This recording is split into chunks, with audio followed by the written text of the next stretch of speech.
symbolize the fundamental choice Violet faces, don't they? Do they rely on the old, established powers like Perrin that are tied to this broken system of Navarre? Or do they embrace the new, disruptive, maybe chaotic power, like Andarna, that might save them, but risks burning the whole world down in the process? That internal conflict, mirrored in the dragons, is what makes this whole section so compelling. Okay, so we've laid out the rapid internal collapse of the world. We've cracked Violet's intense, volatile evolution into this force of nature, and looked at the dangerous liability that comes with that relationship. The structure of this agreement seems defined entirely by destiny and moral cost. We need to identify the Onyx Storm not just as some massive battle, but as the fulfillment of the prophecy of darkness. Right. Defining the prophecy as darkness immediately sets the tone, doesn't it? It's heavy. It suggests that coming conflict is, well, existential. It's a fundamental struggle between life and some kind of supernatural entropy or decay, not just between two armies. The prophecy feels like the ultimate inescapable container for all the chaos, all the deceit, all the destruction we've been talking about. It almost implies that the storm itself is the inevitable result of all those preceding institutional failures. And the sources, they lay out very clearly the two potential outcomes. Binary outcomes. Inescapable ones, it seems, for Violet from this prophecy. It could either break Violet forever or forge her into a legend. That's it. No movement, no gentle retirement. This black and white outcome defines the entire emotional state of Yarros.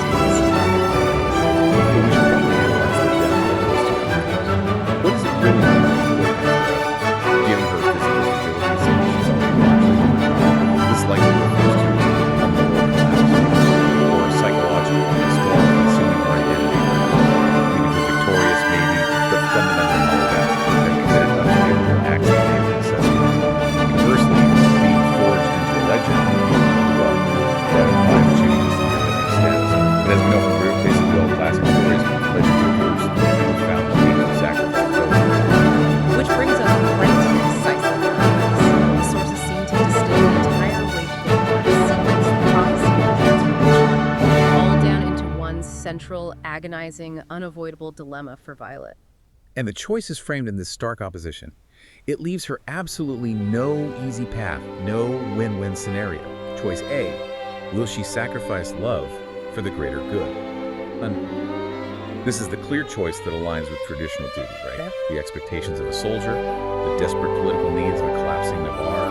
It demands this absolute suppression of her personal heart, her personal feelings, for the perceived political necessity of the state. But hang on, let's challenge that greater good definition for a second. Because as we established, Navarre is built on lies, deceit. So if she sacrifices her love for this supposed greater good, isn't she essentially validating the authority of a political structure that's already proven itself corrupt, lying, dangerous? That choice feels poisoned right from the start. Absolutely. That's the trap. The sacrifice choice, while it looks like duty on the surface, demands allegiance to a regime of liars. It's an intellectual betrayal, really, of everything she's learned about Navarre's corruption. The alternative, choice B, is equally terrifying. Or risk the entire kingdom to save the one person her heart cannot let go.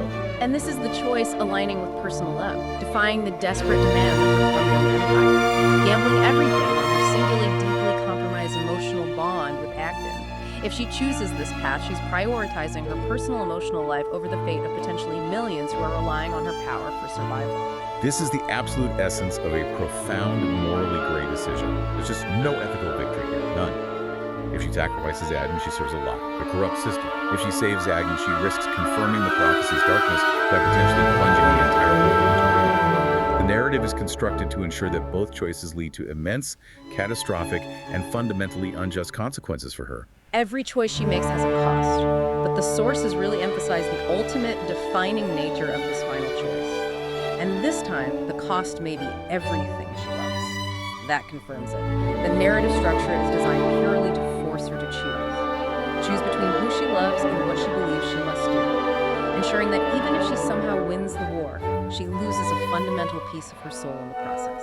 This is the narrative mechanism that forces her transformation to its unavoidable and tragic conclusion. The choice she makes, it decides not just her own fate, the fate of them all, her personal life, her love, her loyalty.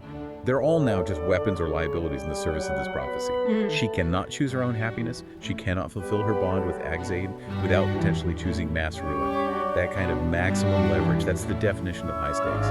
Hashtag tag out. Wow. Okay, this has been an incredibly focused, really detailed deep dive into a world that's just defined by its internal contradictions. This crushing weight of prophecy. Let's quickly just consolidate the most crucial findings for you, the learner.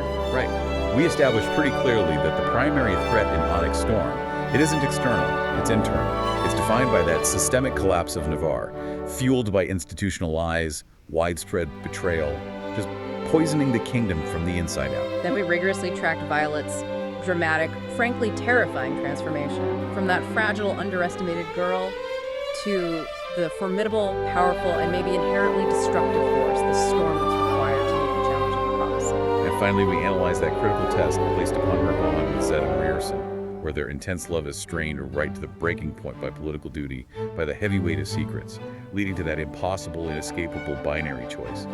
Duty to a corrupt state versus devotion to a compromised heart. The entire narrative just promises a spectacular, probably devastating finish. It brings us right back to that closing cliffhanger atmosphere. When dragons rise and the storm falls, heroes are made or lost. And this leaves us with our final provocative thought. Something for you to consider as you maybe dive into this story yourself.